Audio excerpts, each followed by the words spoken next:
Okay, today we will be starting chapter number 7, formation of a company.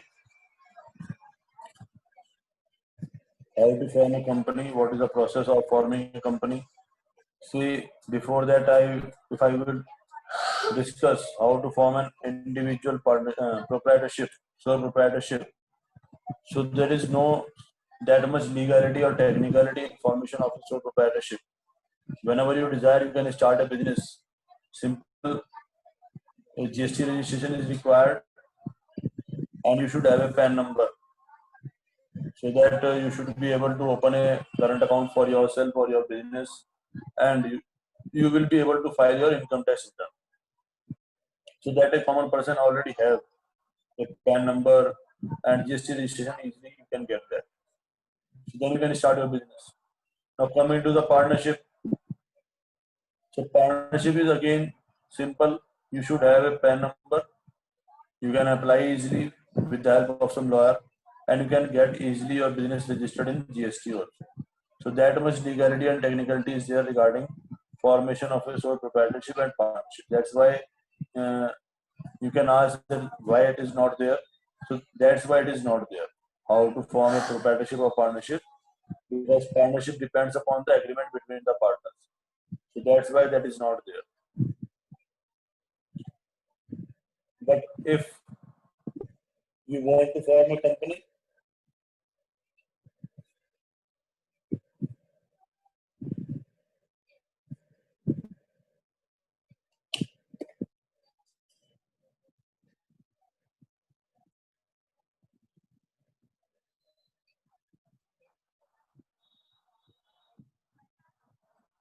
then you have to follow certain steps. Yes, my sound is reaching.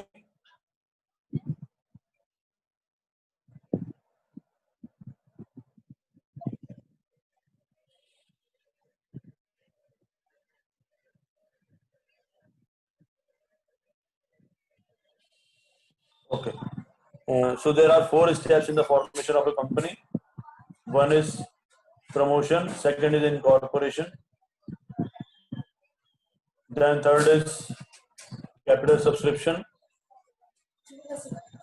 and fourth is commencement of business. So whenever you want to form a company, there is a legal process to be followed. There are a lot of technicalities in that process. So you have to complete that legalities and technicalities, only then you will be able to form the company. So that whole process has been divided into 4 stages. So first stage is promotion, then second stage is incorporation, third stage is capital subscription, and fourth one is commencement of business. So first one we are going to discuss. First one is promotion. Now what is promotion? Promotion is the first stage in the formation of a company. It includes identification of business opportunity, analysis of its prospects, taking steps to implement the idea. So these are the steps in promotion. The person who performs all the tasks is known as promoter. Now coming to again proprietorship first. Now when you want to start some business, first you will think over that what type of business I should start. What should means what I will be doing in my business. That question will be there, and you have to answer this question. Only then you can start your sole proprietorship or partnership, whichever form of organization you want to adopt. That is your choice. But ultimately, you should have some idea. What should I do for conducting business? So that is identification of business opportunity. Each and every person will do that. So that has been identified with by some person, and then you have to analyze whether it is economically and technically feasible. Whatever I am thinking, whether I will be able to get the business for this idea. You have to analyze from where I should start, how should I start, what is the capital requirement, how I will be getting that capital, how much profit I will be able to earn. At least my capital should be safe. even if I am not earning to able, if I am not able to earn the profits, then taking steps to implement the idea. Now, whenever you have analyzed and you find it that yes, it is feasible, it is a good opportunity, I should go ahead, then you will start implementing that idea. You will either purchase your office space or you will hire an office space. You will hire some employees. You will start searching from where to purchase or what to manufacture, which machine I should purchase, how to set up the factory. Many things you will start setting up. So that is practical implementation of idea. And you will also get your GST registration, your PAN number. So same are the formalities in the company also. You have to analyze where I will be getting the raw material, at what cost I will get, at what cost I will be able to manufacture it, whether I will be able to compete, analysis of your competitors, what is the market size, what is the increase in demand per year in that type of product category which you are going to enter. And when you are practically implementing that idea, that you have to look out for the physical locations of each and everything for your staff, for your capital, means you have to arrange the resources. You have to arrange the resources. And you have to get legally registered also.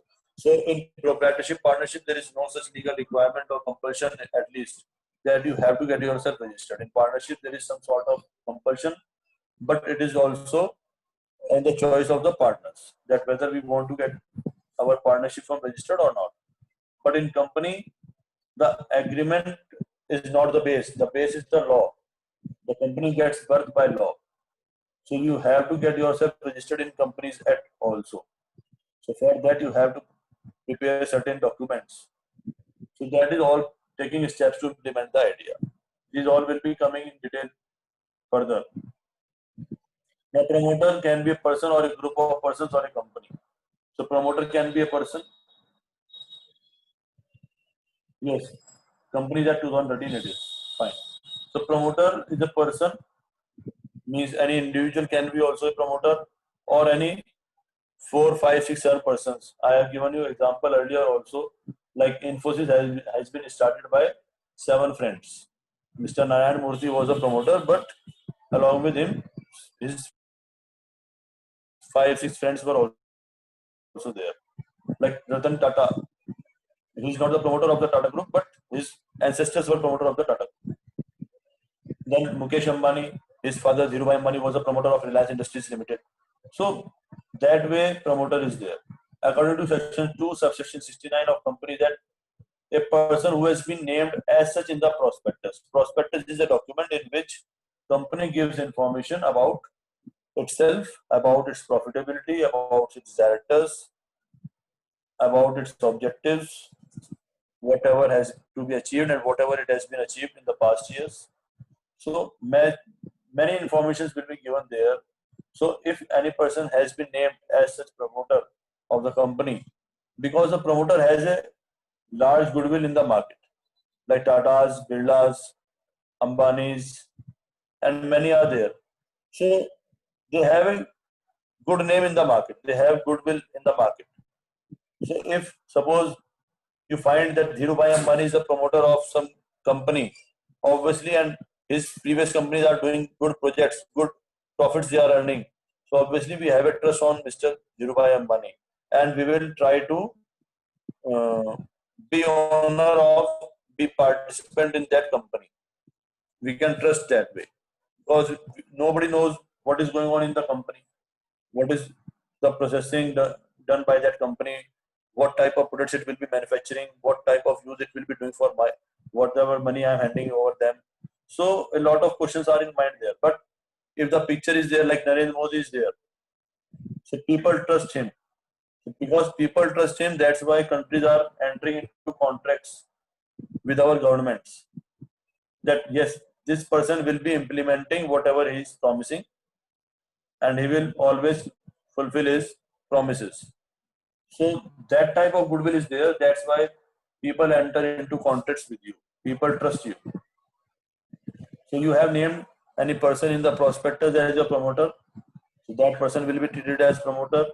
a person who has control over the affairs of the company, obviously the person who has created that company will be having a control over the working of that company. And a person who provides advice, directions to the board of directors. So if a person is giving some advice or directions, means he is in a position that he can advise board of directors. The board of directors is much qualified person sitting over there, and about 15 to 20% sitting over there. So you should have a command on them. And when you will be having command on them, when you are having qualities which are not there, or which you are having extra qualities above them. So that's why then you will be able to provide them advice or directions. So the person will be called promoter.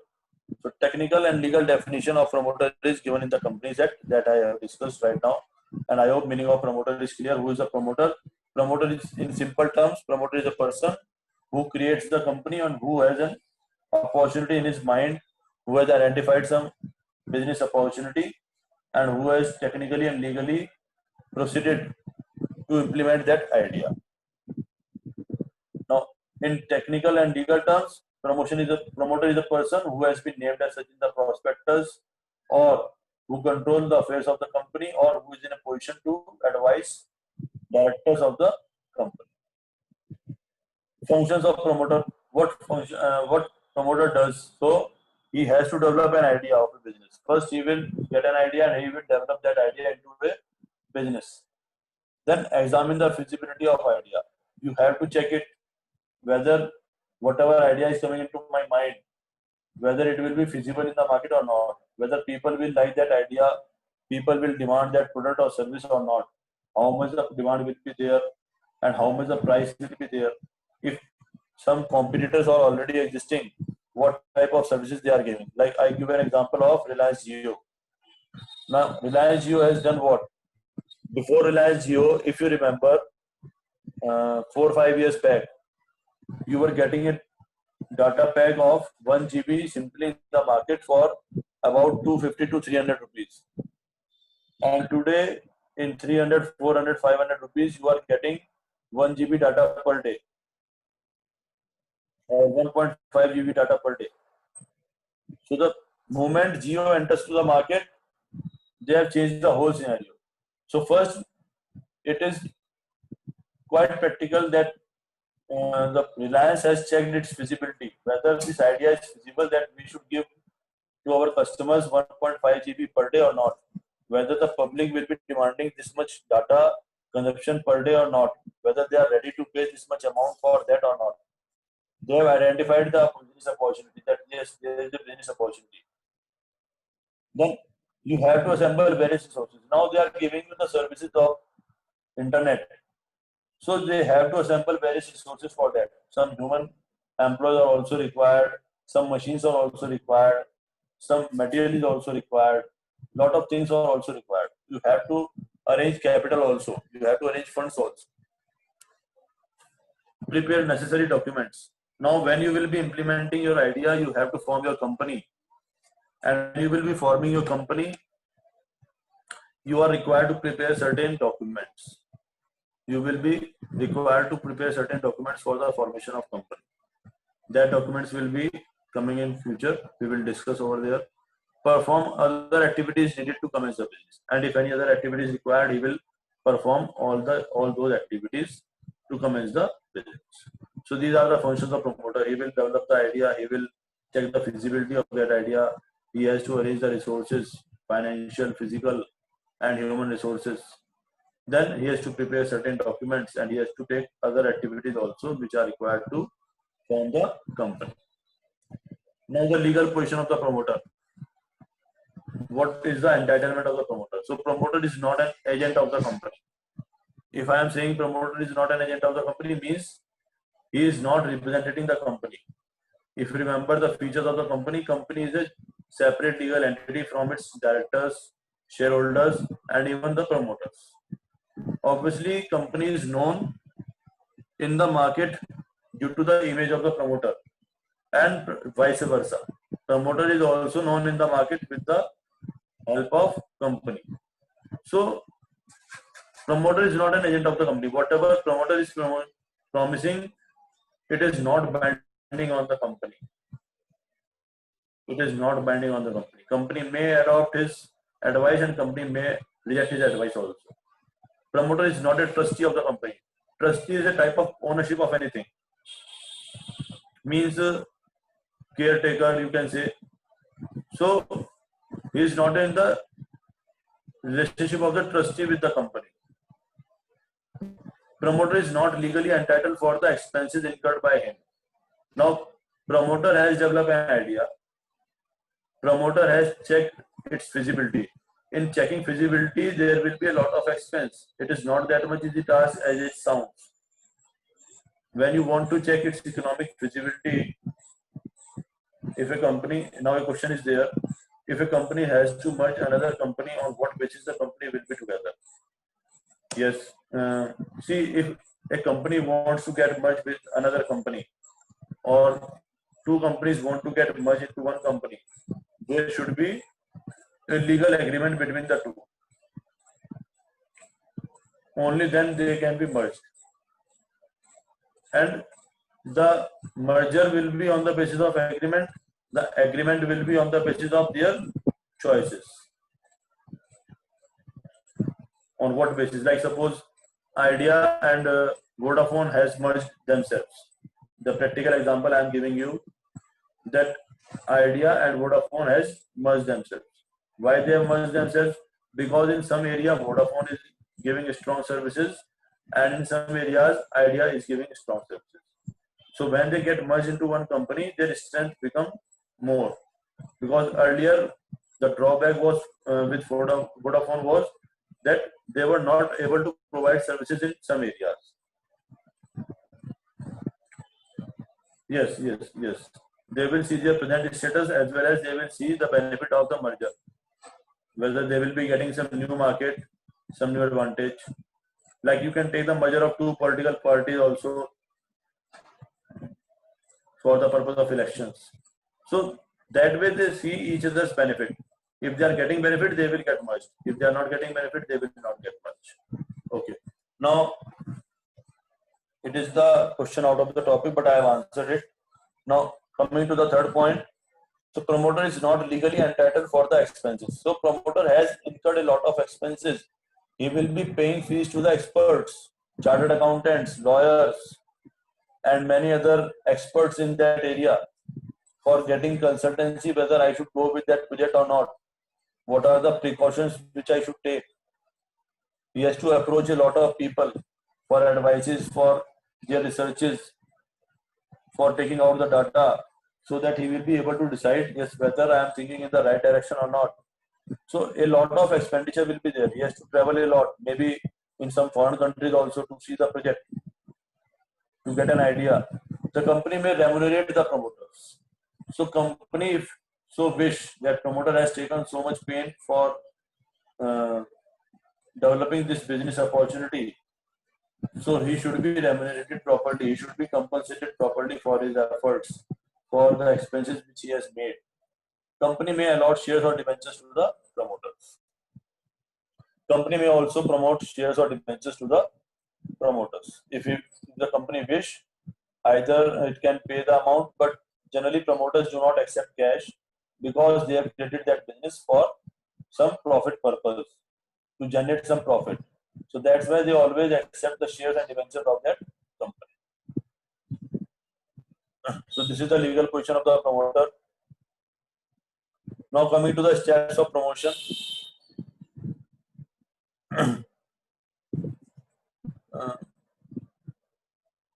It is not steps in promotion we will be doing in next class. Still, if you face any query, if you are having any question in the mind, you can ask regarding promotion or formation of company